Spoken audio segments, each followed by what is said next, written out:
আমার দুলা ভাইয়ের চাহিদা আর বেশি বাইরে গেল। বাইরে যাওয়ার পর আমি শুয়ে থাকি, সে জায়গায় যায়, আমি গোসল করি, সে জায়গায় যায়। আর কি ওনার চক্রান্তটা আমি মানতে পারতেছি না, আমি কাউকে বলতে পারতেছি না। একদিন কেমনে জানি আমার বোন সব কিছু তার দেখলো, দেখার পরে ওনাকে জিজ্ঞেস করলে কী হবে, উনি ওনাকে ভয় দেখালেন যে তুই যদি মুখ খুলিস বা কোনো কিছু বলিস তাহলে তোর মায়েরা ফেলবো, এরকম একটা কিছু আর কি ওনাকে বলার পরে উনি কোনো কিছু বলেন না, শুধু দেখে। আমি কি বলবো, আমি শুধু কাঁদি। তারপরে আমার স্বামীও প্রায় অনেক দিন হয়ে গেছে বিদেশ গেছে। আস্তে আস্তে আস্তে আস্তে পরিস্থিতির শিকার হয়ে গেলাম, আমি ওনার কথা মানতে বাধ্য। তারপরে ওনার সাথে আমি শারীরিক সম্পর্ক শুরু করে দিলাম, কারণ শেষ পর্যন্ত ওনার মনের আশাটাই পূরণ হইল। এখন আমি কি করব এটা আমি বুঝিয়া উঠতে পারছিলাম না। আমার বোনও সব কিছু দেখছিল, দেখার পরে আমার বোনও কোনো কিছু বলতে পারে নাই যে তুমি এরকম আলা বন্ধ করে ফেলাও। কি বলবে, তাকে তো আগেই ভয় দেখায় রাখছে, তাই না, যে ওনারে মাইরা ফেলবো। তারপর আমি ওনার চক্রান্তের শিকার হয়ে গেলাম। ধরেন আমার স্বামীও যেহেতু নাই, আস্তে আস্তে আস্তে আস্তে ওনার সাথে আমার শারীরিক সম্পর্ক গভীর হয়ে গেল। গভীর হয়ে যাওয়ার পর এভাবে এই দিন খাল যেতে থাকে। আস্তে আস্তে আস্তে আস্তে আমার স্বামী জানি কেমনে জানতে পারলো। জানার পরে উনি কিন্তু বিদেশ থেকে চলে আসবে এরকম একটা ডিসিশন নিয়ে নিল। তারপরে আমি বললাম যে থাক, টাকার জন্যই গেছো, তাহলে তুমি ওইখানে টাকায় উপার্জন করো, কিছুদিন পরেই আসবা। আসসালামু আলাইকুম, হ্যালো গাইস, কেমন আছেন? আশা করি ভালো আছেন। আমি হচ্ছে আখি, আমার বাড়ি হচ্ছে ময়মনসিংহ। আমি আপনাদের কাছে কিছু কথা নিয়ে এসেছি, আশা করি মনোযোগ দিয়ে আমার কথাগুলো বোঝার চেষ্টা করবেন। আমি হচ্ছি গরিব ঘরের মেয়ে। আমার বাবা একজন কৃষক। আমার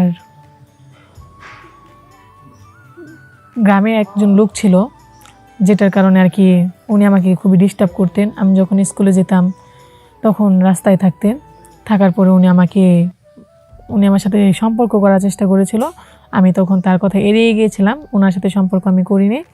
তারপর উনি চক্রান্ত করে আমার বড় বোনকে বিয়ে করছেন। বিয়ে করার পর ওনার দুষ্টুমিটা ফাজলামিটা অনেকটুকু বেড়ে যাওয়ার পরে উনি আমাকে প্রস্তাব দেন যে ওনার সাথে আমি রিলেশন করি। আগেও তো আমাকে প্রস্তাব দিয়েছিল, কিন্তু আমি রাজি হই নাই। না হওয়ার কারণে আর কি উনি আমার বড় বোনকে বিয়ে করেন।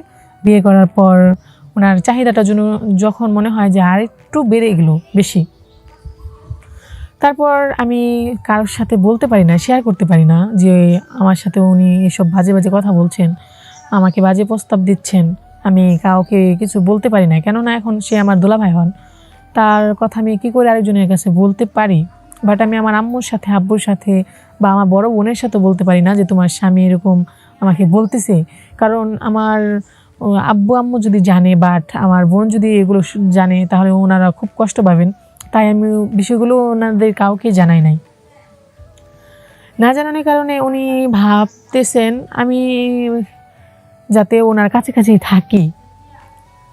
তারপর একদিন আমার বিয়ে ঠিক করে কোথায় আমি সেটা জানি না, যে কোথায় আমার বিয়ে ঠিক করতেছে আমি সঠিক বলতে পারবো না। তারপর দেখলাম যে আমারে বিয়ে করে নিতেছে যে আমার দুলাভাইয়ের ছোটো ভাইকে দিয়া আমার বিয়েটা, তার ছোট ভাইকে দিয়ে আমার বিয়েটা হচ্ছে, আমি ওনাদের বাড়িতে যাব। তারপরে আমি আর কি বলবো, তখন তো আমি সব কিছু বুঝতে পারতেছি না যে কি করব। এখন কি আমি আব্বুর কাছে বলবো নাকি না আমার আব্বু আম্মুর কাছে বলবো? আর যদি ওনাদের সাথে আমি সব কিছু শেয়ার বলি, তারা তো কষ্ট পাবে। সব কিছু সহ্য করে আমি বিয়েতে রাজি হলাম, বিয়ে করলাম। বিয়ে করার পর আমাদের সংসারে ভালোই থাকছে, কয়েকদিন ভালোই গেল। যাওয়ার কিছুদিন পর উনি দেখতেছে যে আমার সাথে কথা বলতে পারতেছেন না, বাট আমি ওনাকে পাত্তা দিতেছি না। তখন সে চক্রান্ত করে আমার স্বামীকে বিদেশ পাঠিয়ে দিলেন যে তুই বিদেশ চলে যা, এখন তো তোদের 2 জন হয়েছে, তোর বউ হয়েছে, কিছুদিন পরে তো সন্তানরাও আসবে, তখন কি খাওয়াবি? তা চিন্তা ভাবনা করে তুই বিদেশ চলে যা, কয়েক বছর থাকি, কিছু ইনকাম কর, পরে দেশে এসে কিছু একটা করবি। তারপরে বিদেশ চলে যাওয়ার পর আমার দুলা ভাইয়ের চাহিদা আর বেশি বাইরে গেল। বাইরে যাওয়ার পর আমি শুয়ে থাকি, সে জায়গায় যায়, আমি গোসল করি, সে জায়গায় যায়। আর কি ওনার চক্রান্তটা আমি মানতে পারতেছি না, আমি কাউকে বলতে পারতেছি না।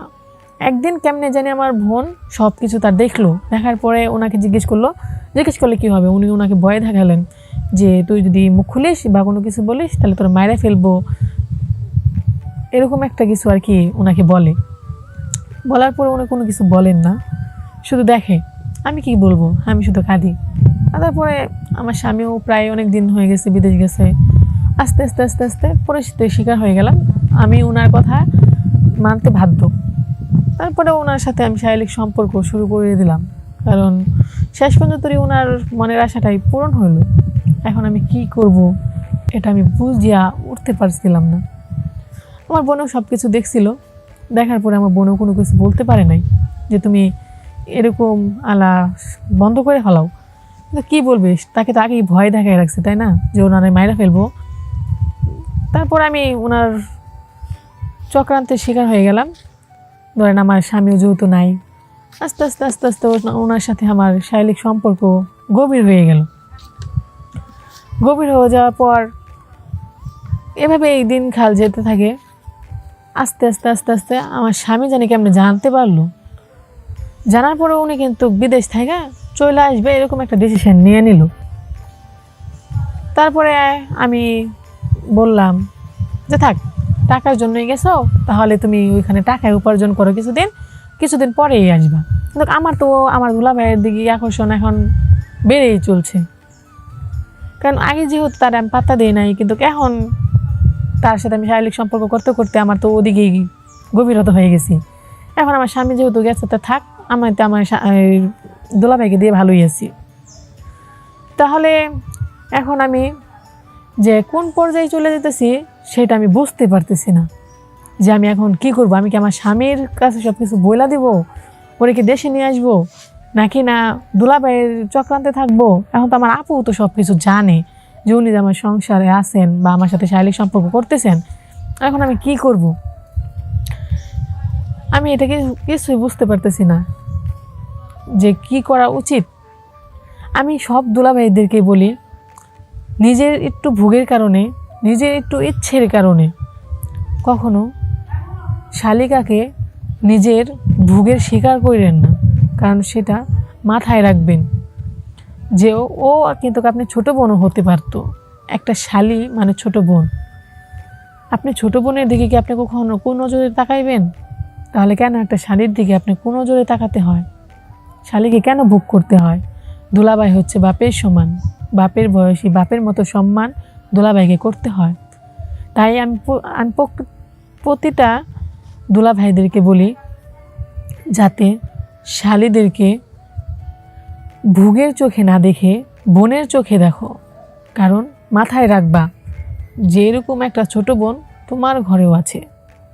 আজকে যদি তোমার বোনের জামাই যদি তোমার ছোট বোনরা যদি এরকম একটা নীতিতে রাইখা দেয়, তখন তোমার কিরকম লাগবে? এরকম একটা পরিস্থিতি যদি ওরা না থাকে, তখন তোমার কেমন লাগবে?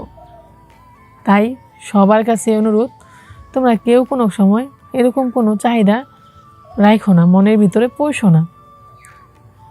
আমি সবাইরেই কই, যারা যারা ছেলেরা বিদেশ যাও, বউ রেখা আপাতত কোনো দিন বিদেশ যাও না, কারণ কখনো মানতেই পারবা না যে তোমার বউদের সাথে কে কখন ভাগের মতো ঝাঁপাইয়া পড়বো ওনাদের উপর।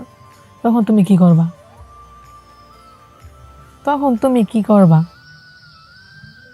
ইজ্জত সবচেয়ে বড় জিনিস। মেয়েদের ইজ্জত হচ্ছে তার স্বামী সবসময় তার পাশে থাকুক, তাহলেই আর কোনো কিছুই প্রয়োজন পড়বে না বা কারো কোনো নজর এখানে আসবে না।